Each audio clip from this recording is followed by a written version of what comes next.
Hai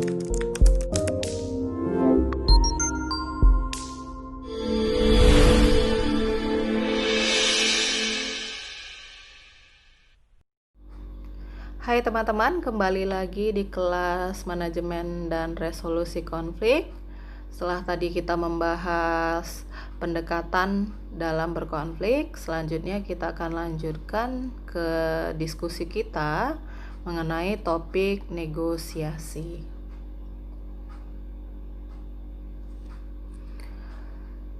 Mau tidak mau, disadari atau tidak, bahwa setiap orang sesungguhnya adalah seorang negosiator.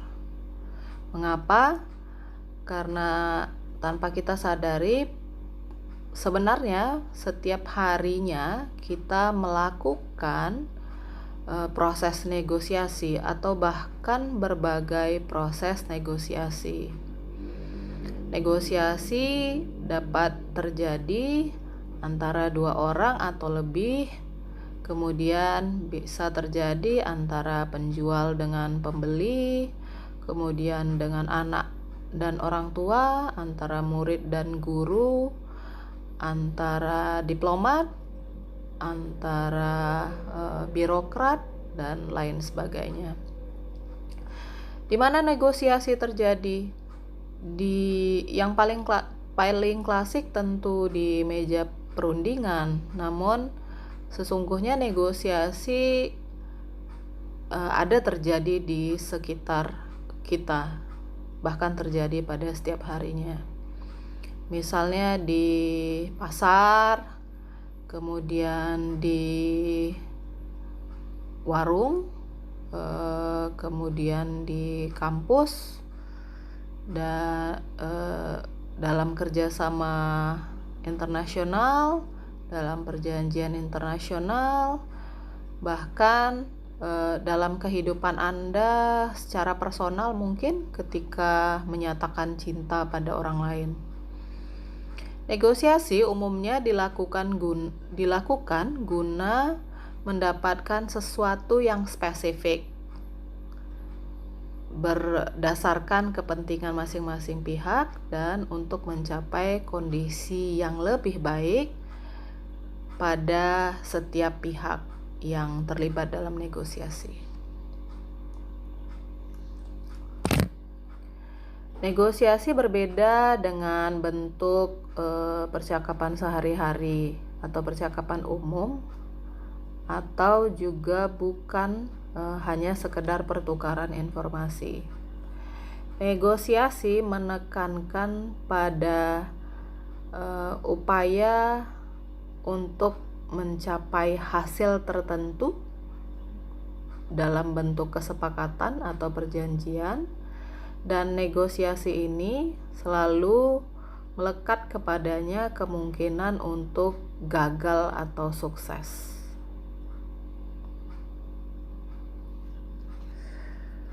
Ada 3 konsep penting yang dibicarakan dan dipertimbangkan ketika melakukan negosiasi. Yang pertama adalah BATNA. Apa itu BATNA? BATNA kepanjangannya adalah Best Alternative to a Negotiated Agreement, atau dalam bahasa Indonesia, alternatif terbaik dari sebuah kesepakatan yang diperoleh melalui negosiasi atau yang dinegosiasikan. Yang kedua adalah reservation price. Yang ketiga adalah ZOPA atau Zone of Possible Agreement. Kita kembali ke BATNA. Apa itu BATNA? BATNA adalah pilihan atau alternatif terbaik yang ingin dicapai oleh semua pihak yang terlibat dalam negosiasi. BATNA juga merupakan indikator untung dan rugi bagi masing-masing pihak ketika melakukan negosiasi. Yang kedua, reservation price adalah batas toleransi akhir untuk melakukan negosiasi. Yang ketiga, ZOPA adalah jangkauan yang digunakan selama negosiasi. ZOPA ini merupakan batas-batas dari reservation price yang ditentukan oleh setiap pihak yang terlibat dalam sebuah negosiasi.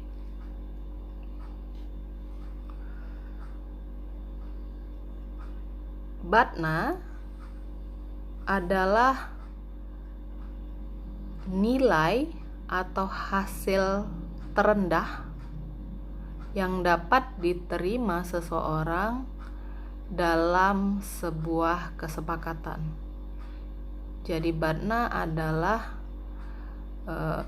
opsi terendah yang masih dipertimbangkan oleh pihak yang terlibat dalam negosiasi untuk terus ikut atau tetap lanjut dalam sebuah negosiasi. BATNA merupakan acuan yang akan menuntun langkah-langkah yang diambil dalam proses negosiasi dari masing-masing pihak. BATNA dapat kita temukan dengan mengajukan pertanyaan, apa yang dapat saya lakukan jika saya tidak dapat mendapatkan apa yang saya inginkan?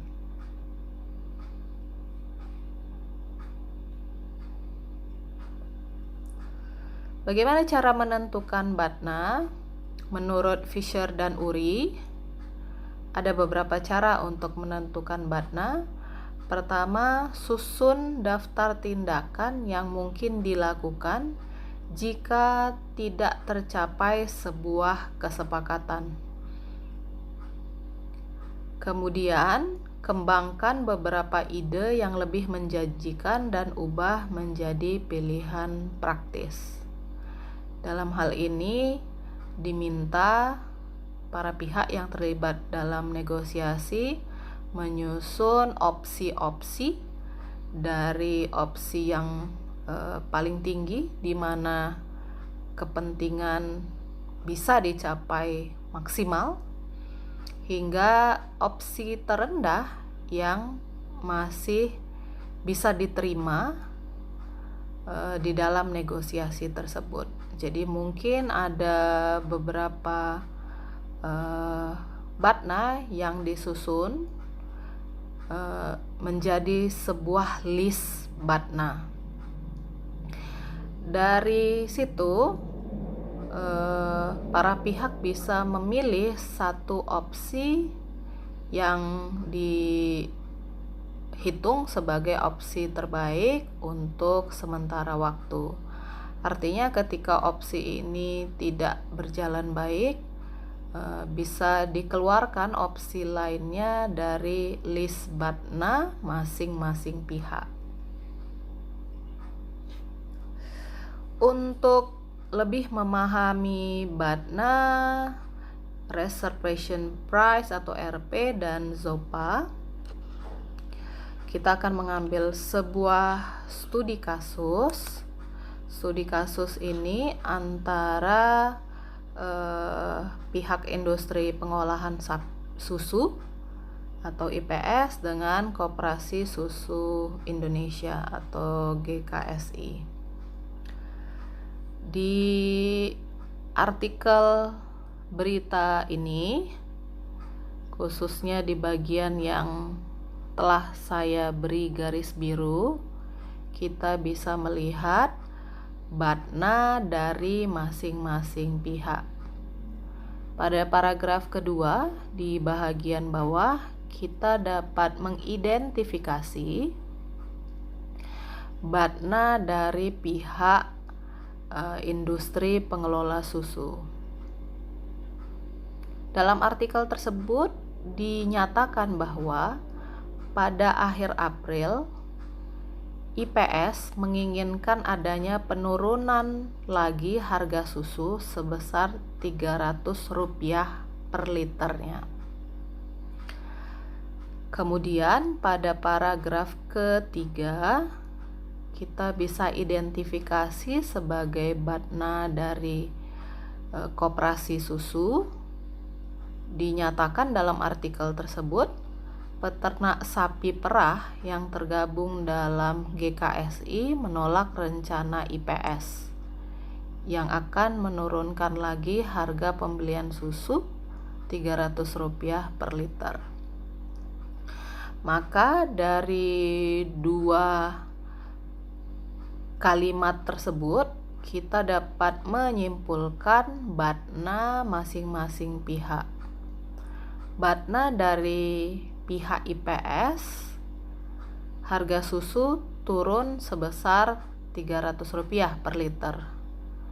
Sementara batna dari pihak GKSI tidak ingin harga susu turun sebesar Rp300 per liternya. Sekali lagi, batna adalah nilai atau hasil terendah yang masih bisa diterima oleh masing-masing pihak yang terlibat dalam sebuah negosiasi. Yang kedua, kita lanjutkan untuk menentukan RP atau reservation price. Di artikel juga saya sudah garis bawahi yang mana kalimat yang akan kita soroti untuk menentukan reservation price. Yang dalam artikel tersebut dituliskan, dalam rapat hari Sabtu lalu, harga susu semula diusulkan turun sebesar Rp300 per liter oleh pihak IPS.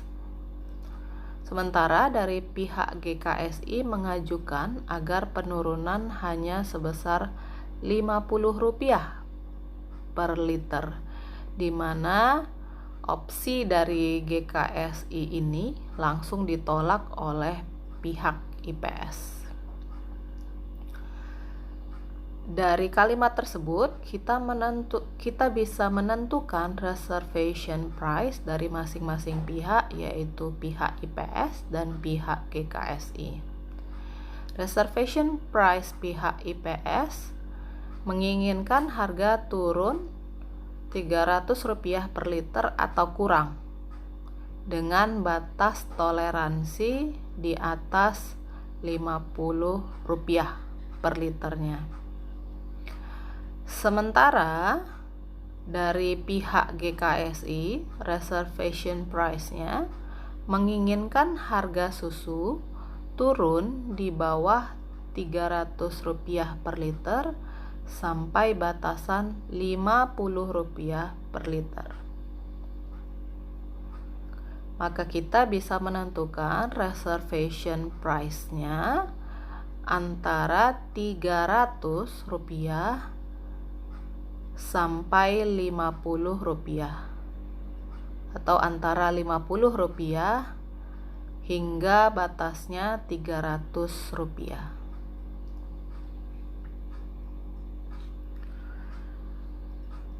Dari menentukan batna dan RP tadi, maka kita bisa menyimpulkan ZOPA atau bargaining zone dari negosiasi pihak IPS dan GKSI. Jika RP atau reservation price dari pihak IPS tadi maksimum 300 atau di bawah 300, sementara reservation price dari pihak koperasi susu adalah 50. Maka ZOPA dari kedua pihak adalah antara Rp51 hingga Rp299 per liternya.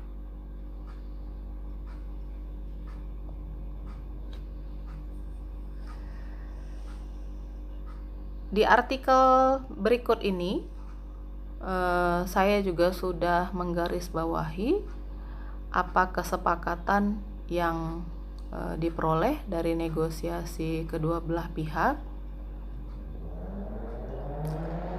pada artikel yang sudah digarisbawahi disebutkan bahwa setelah dilakukan pembicaraan antara kedua belah pihak yang juga melibatkan mediator, muncul satu alternatif kesepakatan, yaitu penurunan harga susu hanya sebesar Rp150 per liter atau setengah dari tuntutan pengusaha atau pengelola susu.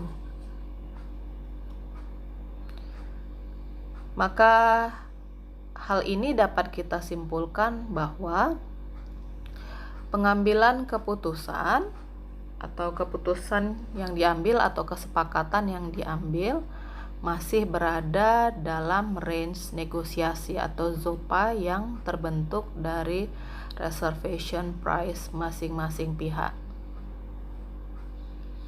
Jika kita ulang kembali, reservation price dari pihak IPS adalah 300 maksimal hingga batas bawahnya di atas 50, sementara reservation price di koperasi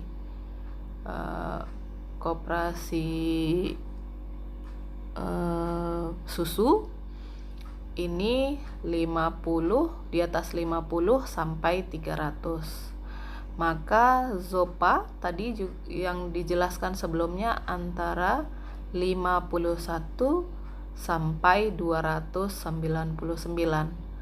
Dan akhirnya yang menjadi kesepakatan ada di titik harga 150.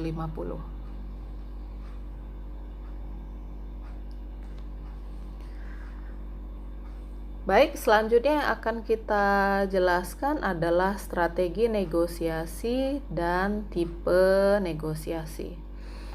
Ada dua jenis strategi negosiasi yang bisa dijelaskan. Yang pertama adalah strategi negosiasi bargaining atau bargaining negotiation, dan ada problem solving negotiation. Yang pertama, strategi negosiasi bargaining ini fokus kepada posisi dari masing-masing pihak. Sementara dalam strategi yang kedua, yaitu strategi problem solving, para pihak yang terlibat dalam negosiasi ini lebih memfokuskan diri kepada kepentingan dan kebutuhan masing-masing pihak, bukan pada posisi. Yang kedua, pendekatan pertama atau strategi pertama ini memisahkan pada strategi yang kedua, orang adalah bagian dari masalah. Sementara pada strategi yang kedua, strategi ini memisahkan orang dari masalahnya. Yang ketiga, pada strategi pertama,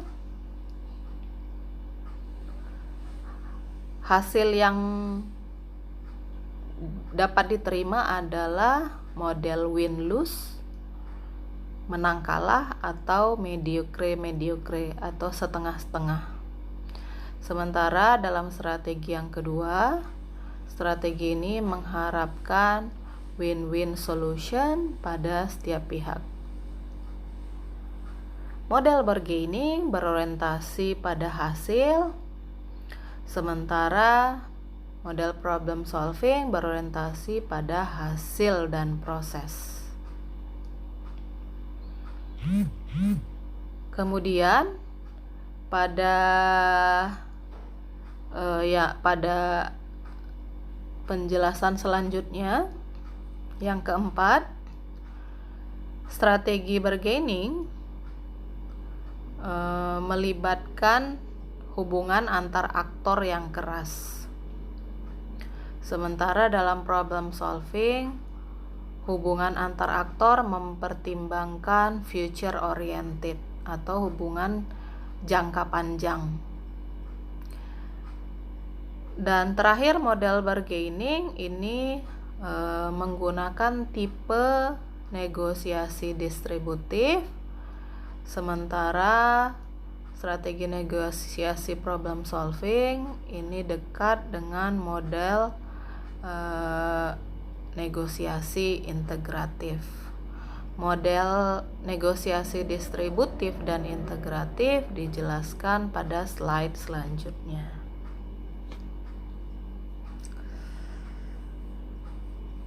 Ada beberapa perbedaan dalam tipe distributive negotiation dan tipe integrative negotiation. Yang pertama, dalam tipe distributif, negosiasi antar dua pihak di mana masing-masing pihak memiliki fixed value yang saling dipersaingkan. Sementara dalam negosiasi integratif, pihak-pihak yang terlibat akan bekerja sama untuk mencapai keuntungan maksimal untuk mengintegrasikan kepentingan mereka.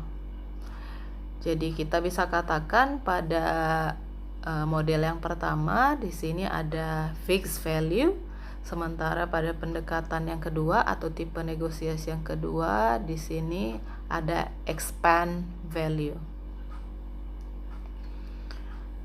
Perbedaan yang kedua, tipe negosiasi ini bersifat kompetitif atau modelnya zero sum negotiation atau win-lose negotiation, di mana satu pihak akan menang dan di pihak yang lain akan mengalami kekalahan. Sementara model yang kedua bersifat kolaboratif atau diharapkan semua pihak yang terlibat dalam konflik mendapatkan kemenangan. Yang ketiga, model atau tipe negosiasi distributif di mana masing-masing pihak mempunyai tujuannya yang eksklusif terhadap masing-masing pihak. Sementara pada tipe integratif sifatnya inklusif, yaitu tujuan yang terkait dengan banyak pihak atau semua pihak di dalam negosiasi tersebut, atau kita bisa katakan tujuan bersama. Yang keempat, tipe distributif menolak adanya objektivitas dari masing-masing pihak. Sementara tipe integratif memungkinkan para pihak mencapai atau menyampaikan objektivitasnya masing-masing. Selanjutnya, di tipe pertama, informasi pihak lawan sangat penting. Sementara di tipe integratif, sharing informasi antar pihak sangat penting. Jadi pada bagian ini satu pihak berusaha mencari-cari informasi pihak lawannya, sementara pihak itu sendiri menutup rapat informasi tentang dirinya. Ini sangat berbeda dengan tipe yang kedua, di mana terjadi sharing information di antara pihak-pihak yang terlibat. Kemudian yang terakhir, pada tipe negosiasi yang pertama, di sini bertujuan untuk value claiming, sementara pada tipe integratif menginginkan ada value creation. Jadi ada nilai-nilai baru, ada penciptaan nilai-nilai yang ini adalah nilai-nilai bersama. Sementara value claiming adalah klaim terhadap nilai masing-masing atau nilai sendiri. Karena tipe distributif ini bersifat kompetitif, maka semua pihak berusaha memenangkan value-nya masing-masing dan mengklaim value-nya tersebut adalah yang paling benar. Sementara di pendekatan integratif, di sini dimungkinkan untuk setiap pihak melakukan share value sehingga tercipta value creation. Kita bisa bedakan bargaining yang model distributif dan integratif dengan sebuah contoh kasus. Misalnya ada satu jeruk yang dibagikan untuk 2 orang. Bagaimana cara membaginya? Kita bisa bedakan bagaimana pendekatan distributif dan integratif menjelaskan hal tersebut. Jika penjelasan distributif akan cenderung membagi buah jeruk sama banyak, sementara di model integratif bisa jadi salah satu pihak mendapatkan satu buah utuh atau hampir satu buah jeruk utuh, sementara pihak lainnya hanya mendapatkan kulitnya saja. Mengapa seperti ini? Karena salah satu yang menjadi concern dari distributive bargaining adalah orientasi pada hasil. Sementara pada pendekatan integratif orientasinya pada needs. Jadi jika satu pihak memang membutuhkan jeruk yang lebih banyak, maka pihak lain bisa memberikan buah jeruk tersebut secara utuh. Kita bisa ingat lagi bahwa pada model negosiasi integratif ini ada expand value atau memperluas value. Jadi tidak harus jeruk ini sama banyak dibagikan, tapi juga modelnya bisa seperti pada gambar yang kedua. Sementara pada model distributif kita bisa lihat ada buah jeruk yang sama besar, karena pada pendekatan ini memang sejak awal sudah ditetapkan fixed value-nya.